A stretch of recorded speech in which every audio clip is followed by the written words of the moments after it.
Hello and welcome to new video. Today we're gonna take a look at the cheapest team in the Open Ultra League and if we can actually get some decent win with this team here.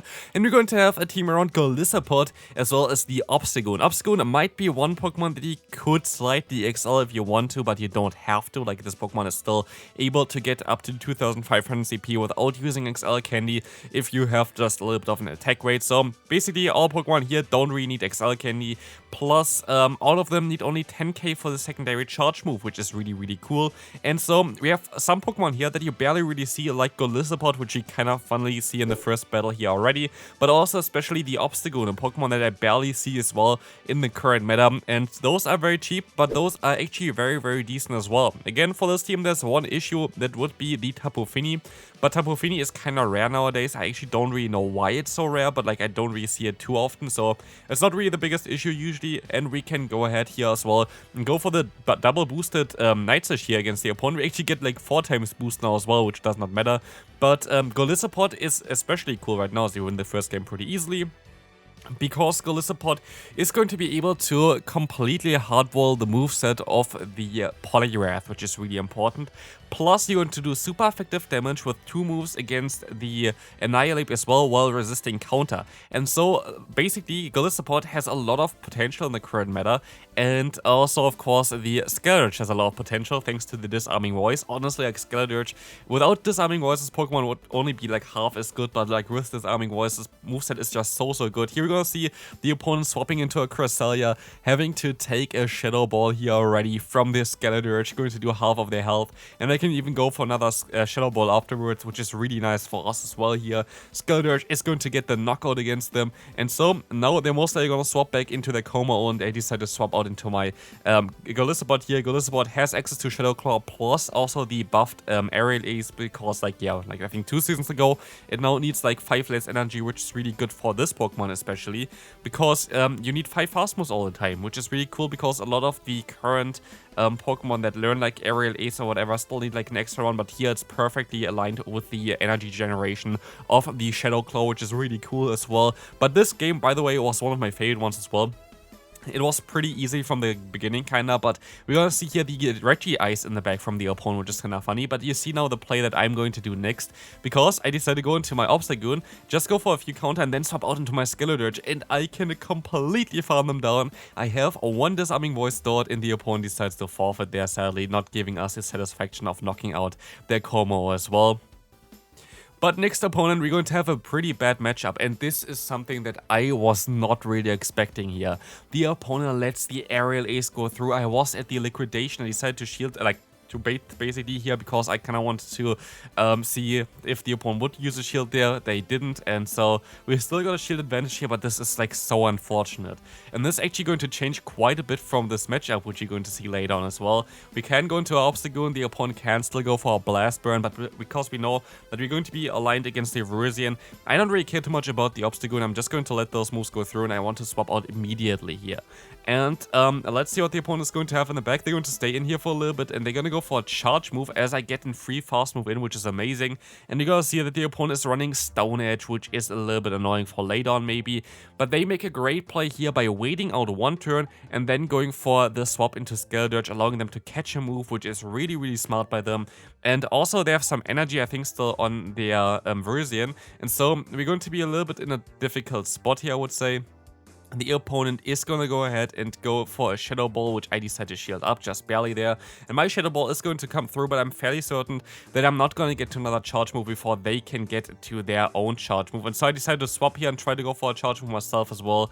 But in hindsight, I should have not done this. Like, even if the opponent needs like 3 fast moves total, which they did here, I would have been able to get another Incinerate on them, which would have won me the game. So I kind of screwed up the game myself, but definitely something that I could have won if I played that better.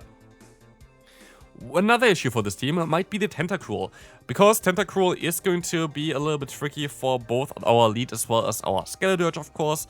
But it is not the worst either, actually, because Obstagoon is pretty bulky, and Obstagoon still does some decent damage with Night Slash, and you can just play it out for a little bit. If you're gonna get debuffed, I would recommend you to swap out into the Golisopod, but if you don't get debuffed, you can just stay in for a little bit here, get some damage onto them. And now they decided to swap out into the Annihilate, and I decided to go into my Skeledirge, which was maybe a little bit of a silly play, But I thought this might be the better play to go for, because I can get some energy here most likely. I can go up to 100 energy and go for Disarming Voice, which would knock them out. And I will be able to get up to a Shadow Ball, which is going to be great against the opponent's next Pokemon here, which is going to be the Tentacruel.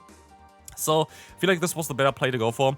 I decided to go straight for the Shadow Ball as well, which they most likely going to shield up, and so we're going to be in a fairly decent spot as we, basically used the shield against the Annihilate, but now we were able to get a shield back. But I'm still going to use another shield against their Scald, because I'm fairly certain I can still go for a Shadow Ball, but they can catch this move onto their Giratina. What a weird play, because it's going to do a ton of damage, and I can still swap into my Obstagoon to reach another charge move, which I would have not really reached otherwise, and so we can at least get some nice damage onto them. They're forced to go for a charge move.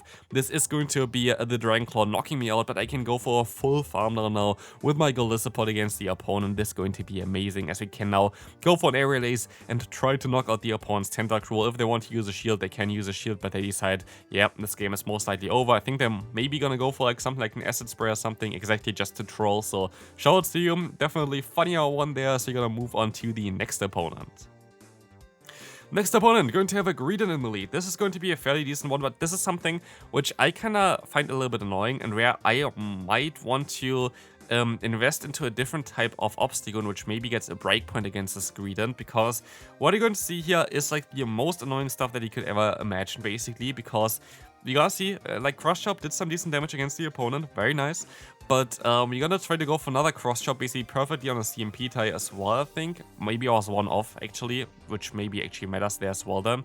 And they survive with 1 HP, and okay, it was a CMP tie. They exactly survive with 1 HP, so like if I had like one more breakpoint or whatever, like 1 damage more per counter, this would completely make this matchup a little bit easier and give us some more energy. But yeah, let's see here. We're going to have the matchup against the Poliwrath, which is going to be actually okay for Skeldurge, thanks to Disarming Voice again, but it's not the greatest one either. But we can still go for Disarming Voice here right now, which is going to be able to get the shield from the opponent. I can reach another one in time. Let's see if they're going to let this move go through, or if they want to use another shield here. They want to use another shield, and that's going to be okay for me, because I can still reach another one. I can use a shield here if I want to, and I kind of want to get the opponent a little bit lower as well, so I decide to use a shield here. The opponent is going to decide to swap out into their own Giratina, which I'm totally okay with, as I'm still going to be able to swap out now into my Obstagoon. I have one move stored already. I went one over, basically. I should went for maybe 1 or 2 more over, because then I might be able to reach another one, but actually the opponent completely messed up, and because I went for the 1 extra, they thought, yeah, okay, they need 1 more fast move, but I didn't, and so I can get them low enough that I can farm them all the way down with my Golisopod, getting a ton of energy, and basically, yeah, this basically is already the game. Like, there is not a lot that the opponent can really do about it, and as you're gonna see here, we can go for the full farm down, and in comes now the Poliwrath, which is going to take this super effective hit. It's not going to get the knockout, but it's going to get them fairly low, and we're still going to have some nice health here. We still have some nice health and energy on the Skeldurge in the back, which is going to be very good for us, and so we can go for a Disarming Voice, gonna get the knockout and gonna win this game, so we can move on to the next one. We're gonna encounter now a Poliwrath in the lead, most likely the worst possible lead that you can imagine, and so you decide to go into the Skeldurge here as a safe swap, and that's the thing as well, like, basically, there is no direct safe swap. I would most likely more often go for the safe swap of the Golisopod over the Skeldurge, but both of them are totally fine, like both of them are totally viable, but I would just always try to go for the one that is basically worse against the Pokemon that you encounter in the lead. For example, the Golisopod would be amazing against Poliwrath in general, but in this like direct scenario, whatever, Skeldurge is a little bit weaker because he would get hit by super effective Scalds. Here they went for 2 Icy Wind baits, which is kinda ballsy, like they don't have to do this, but you're gonna see, they're gonna get the knockout, and they're gonna go into a Jellicent, and I make a huge mistake here. I don't know why I decided to swap out, because like the matchup for me is so much better for my other Pokemon, for my Obstagoon, that it just does not make any sense at all to swap out of here. Like, this was a huge mistake by me. Like, I don't know why I did this, because now, yes, this matchup is not the worst either, but like, we still have like 1 less shield, and they have a little bit of energy, and they're going to be able to 2-shot me. But it's still, like, I had one of the best possible matchups in the back there still. And it's going to be even worse, because I'm really going to screw up this battle even more. Because I decide, okay, they're gonna swap out immediately anyway, I'm just gonna go straight into my Skeldurge. And this is just like such a stupid mistake, because, yeah, they still have a Surf Start here. And this is not gonna get the knockout, but if there is something in the back that we are not going to be able to deal with, we are going to be in trouble. We're going to be in big trouble, and it's going to be interestingly enough, an Obama's now. And with this, we're gonna be able to just go for the Shadow Ball, get the shield, swap out, and Obstagoon is actually having such a positive matchup that the opponent decides to forfeit.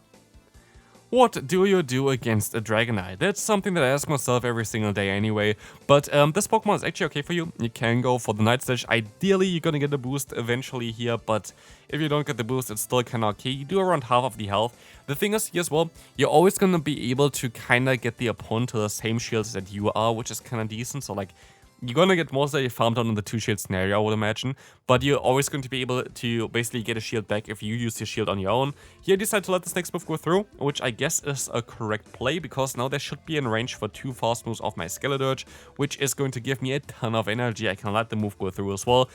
Of course, it's not really an ideal scenario here so far, because we have like 1.5 Pokemon gone.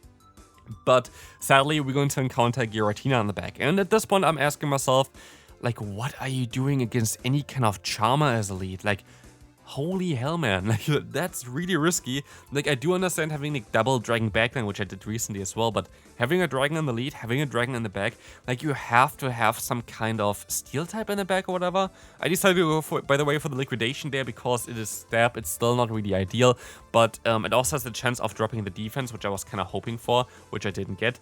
And I wouldn't have been able to go for, I think, 3 Aerial Aces anyway, because it's going to be a CMP type, so yeah, I feel like this was the correct play here, the correct choice. But as you're gonna see, they're going to be a Poliwrath in the back, so they're triple weak to Charm. Like, honestly, one alone Ninetales and their entire team is gone, and they cannot do anything about it as well. It's just honestly, like, I kind of want to run a Charm now as well in this meta. Maybe I'm gonna do it because I feel like there is a lot of potential for this type of team, but it's madness. Next opponent, again, kind of thing that I see the entire time. There are so many Alolan Sandslash leads, like literally, I feel like in one set I usually get like 2 Alolan Sandslash leads, which makes it so nice to have something in the lead that can counter this, which in this case, for example, would be our Obstagoon. But honestly, like, it is such a good Pokemon to have in the lead right now as well with the Obstagoon. Like, you usually have at least some neutral play against most Pokemon that even coming in. Here, we were able to basically get the Tentacruel a little bit low enough that we can hopefully go for 2 Aerial Aces and knock them out with this, but we're gonna find out now if this is going to be enough. It's going to be close, we can reach another one. I'm fairly certain this is not enough. We're gonna put them though into farm down range, which is totally okay for me. I can let this move go through. A Scald is not going to knock me out, and they are going to get the attack drop, which honestly does not really matter at all, as they're gonna go back into their Poliwrath, and now they have a lot of energy stored on this Pokemon, and so I have to do a little bit of a ballsy play, and so I decided to let the first move go through. It's going to be the Icy Wind, which is going to be amazing for me, as I can go for another charge move, and now this is going to hopefully still 2-shot them. We will not find out yet, because the opponent can swap out here, and I'm going to store up a ton of extra energy, as I can now go into my Obstagoon. They're gonna get a ton of energy as well, but I mostly got a little bit more, as the opponent going to let this cross chop go through. I can still even reach another one, which is actually huge, because it's gonna put them into disarming voice range, and with this we should be kinda in a good spot, as we can go for one of our disarming voices. They went for an extra fast move just to try to get as much energy in as possible. It doesn't matter, because one more fast move is all it takes, and we can move on to the final game. Final game for today. Someone already went lucky with the current new leaders, I guess, because we're going to encounter a Shadow variant of the Tentacruel here. We can still go for a Night Slash, which is not going to get the boost, but we will see that the opponent is going to be able to go for a Scald. Scald is coming through, is going to connect, is not going to get the debuff, and we see here incoming, I think, the opponent's Obstagoon, which is kind of wild. I have not seen this Pokemon for like ages, but you are most likely wondering, why are you going into this Pokemon here? Maybe it would have been not the smartest idea to go into the Skeledirge in general, but I thought I can just go for the full farm down and end up with 100 energy, and like, what Pokemons want to come in here? Like, they can go back into their Tentacruel if they want to, but I can go for the bait first, because this Disarming Voice is going to be fairly cheap, and the opponents decide to use a shield, allowing me to go for another Shadow Ball, and if I want to, I can just use a shield and yeah, realign if I wanted to, because as you're gonna see here, I can get up to another Shadow Ball. The opponent overfarmed by quite a bit, which is a smart move if if I would not shield, but I decided to shield, and so we're just going to take the knockout against the opponent's Tentacruel. We have to find out what they're going to run in the back. It is going to be this Crafty, and honestly, Skeledirge is like such a strong Pokemon, like definitely the best Pokemon here. Going to be able to go for another disarming voice, forcing the opponent to throw their charge move as well. And with this, our Golisopod is going to clean up the game here, and that's going to be it for this video. I hope you enjoyed it. If you did, feel free to leave a like, subscribe if you haven't already, and check out the videos on the screen. I'll see you then. Bye bye.